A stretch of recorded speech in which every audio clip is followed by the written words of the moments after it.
जय शिवराय मित्रांनो, अण्णासाहेब पाटील आर्थिक विकास मागास महामंडळाच्या बाबतीत बऱ्याच साऱ्या अडचणी आहेत आणि जवळपास आता त्या सॉल्व्ह होत चालल्यात आणि आता अर्ज करण्यासाठी अडचणी राहिलेल्या नाहीत। आता त्यामध्ये ज्या काही उत्पन्नाच्या बाबतीत असतील किंवा LOI जनरेट होत नाही, जिल्ह्याचा कोठा संपलेला आहे त्याबाबत आपण काल बघितले।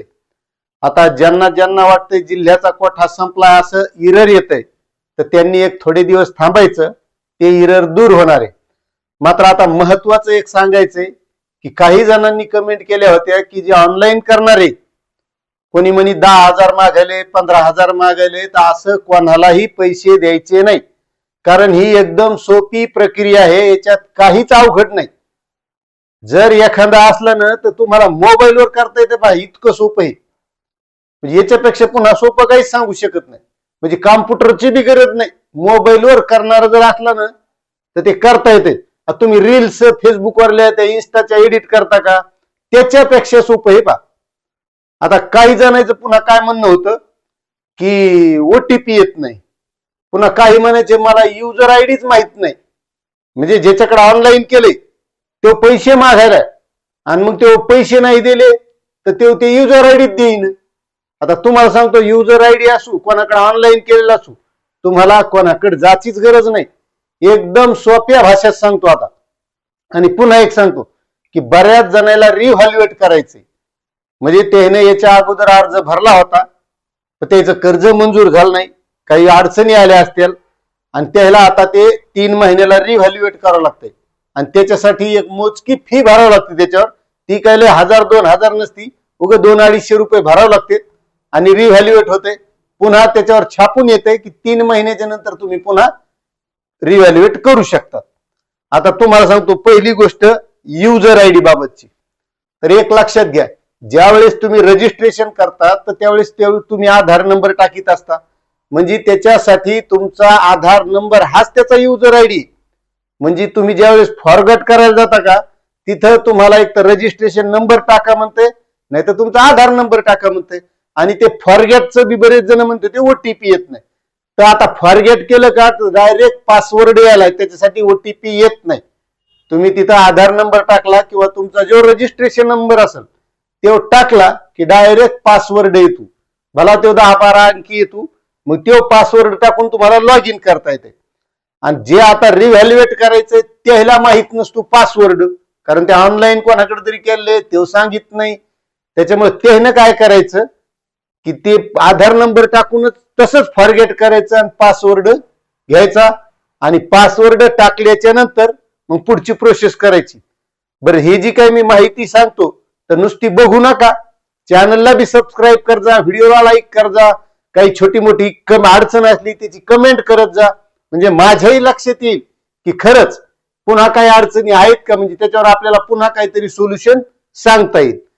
मग आता व्हॅल्युएट करायसाठी काय करायचं, ती पासवर्ड टाकला, लॉग इन झाले, लॉग इन झाल्याच्या नंतर सरळ तिथं दिसते रिव्हॅल्युएट करा। तुम्ही मोबाईलवर जरी केलं रिव्हॅल्युएट करायला काहीच अडचण नाही, तुमच्याकडे तर फोन पे असेल आणि फोन पे मधून त्याला पैसे टाकता येतात।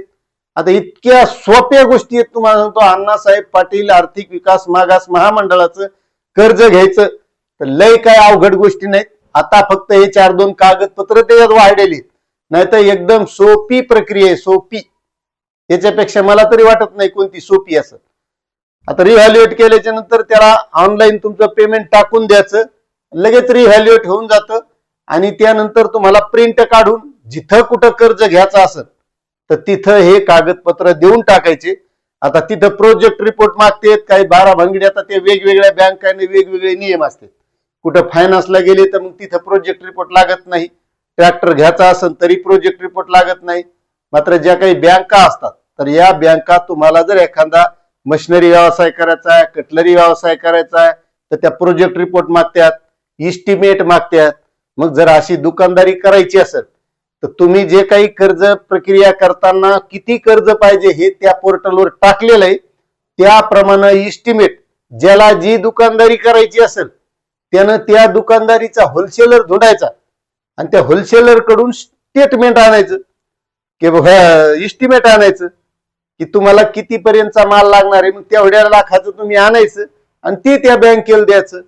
मात्र एक लक्षात घ्या, पुन्हा बँकेत गेल्याच्या नंतर मी बऱ्याच जणांना काय सवय लागलेली माहितीये का, बँक कर्ज देते, एखादा नेता नेला तर बँकेचा कोणीतरी हमखास जाणारा माणूस, मी त्याला एजंट म्हणतात लोक, ते एजंट नेला तर असं काहीच नसते भावांनो.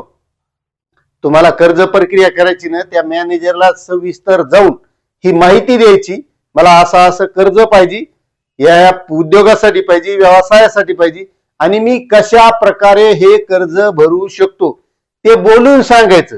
कारण या मॅनेजरला सवय लागली, आपल्या खेड्यापाड्याच्या ज्या बँका असतात का किंवा तालुक्याच्या बी, आपण काय करतो, क्रॉप लोन घेतो, आपलं 7-8 एकर रान त्याच्याकडे 7-12 देऊन टाकतो त्याच्याकडे, आणि क्रॉप लोन किती भेटते, 1,00,000, 1,50,000, 2,00,000, आणि त्या 1,00,000-2 लाखासाठी आपण कर्जमाफीची वाट पाहत बसतो, आणि आपण काय दरवर्षी कर्ज भरीत नाहीत. म्हणून त्या मॅनेजरला वाटतं हे 1,00,000-2 लाख भरू शकत नाहीत हे ग्रामीण भागातले लोक, हे 8-10 लाख रुपये कसे भरतील, हे एकदा घेतील आणि पुन्हा भरणार नाहीत. त्याच्यामुळे सरासरी बँक मॅनेजर कर्ज प्रक्रियेसाठी टाळतात. महत्वाचा मुद्दा, कारण हे कोणी सांगित नाही.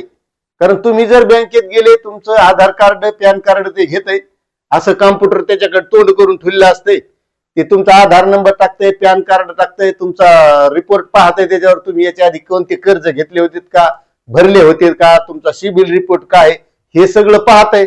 आणि मग तुम्हाला ते निव्वळ कर्ज नाही असं म्हणत नाही, पण ते सहज सांगितलंय की सध्या प्रक्रिया चालू नाही, आमचा कोठा संपलेला आहे, नंतर बघू, तुम्ही हे कागद आणा, ते कागद आणा, आणि तुम्ही त्या कागदात घायल होतात आणि सोडून देतात कार्यक्रम. जाऊ द्या याचं काही खरं नाही, असेच लय मोठे. त्याच्यामुळे ह्या सोप्या गोष्टी येतं, काही लय अवघड नाही. त्या मॅनेजरला सविस्तर बोलायचं, आणि ह्या ज्या काही आता मी अगोदर सांगितल्या, रिव्हॅल्युएट करणं असेल किंवा ज्याचा युजर आयडी माहित नसेल तर तिथं आधार कार्डच आहे. एकदम सोप्या प्रक्रियेत, कोणाला उग पैसे द्यायला बळी पडू नका. कारण महामंडळ दरवेळेस सूचना देत असते की असे कोणतेही महामंडळानं माणसं नेमलेली नाहीत, कोणी एजंट नाहीत, काय नाही. प्रत्येक जिल्ह्याला जिल्हा प्रतिनिधी आहे, 2-2, 3-3 तालुक्याला. लय अडचण आली तर आता पोर्टलवर सगळ्याचे नंबर आहेत, मी याच्या आधी बऱ्याच जणांचे सांगितलेले. त्या नंबरावर जायचं, त्याला फोन लावायचा, आणि भाऊ इथं मला अशी अशी अडचण आली, ते उत्तर सांगितलं. आणि नाहीच जमलं तर आपला व्हॉट्सअपचा ग्रुप आहे, त्याची लिंक डिस्क्रिप्शन मध्ये दिलेली आहे, त्या लिंकवर जा, त्याच्यावर तुम्ही जॉईन व्हा त्या ग्रुपला, आणि त्याच्यावर तुमचा जो प्रॉब्लेम असेल तो टाका, त्याबद्दल मी माहिती देण्याचा प्रयत्न करतो. आता ही तुम्हाला माहिती पटली का नाही, पटली असेल तर व्हिडिओला लाईक करा, चॅनलवर नवीन असाल तर सबस्क्राईब करा. कारण प्रत्येक व्यावसायिक माहिती देण्याचा आपला प्रयत्न असतो. कारण बेरोजगार तरुणांना कामधंदा असला पाहिजे, कामधंदा असला म्हणजे लग्न बिग्न सगळं व्यवस्थित चलत आहे. आता ही माहिती कशी वाटली कमेंट करा, चॅनलवर नवीन असाल तर सबस्क्राईब करा, आणि जास्तीत जास्त बांधवांना ग्रुपवर हे व्हिडिओ शेअर करा. जय शिवराय.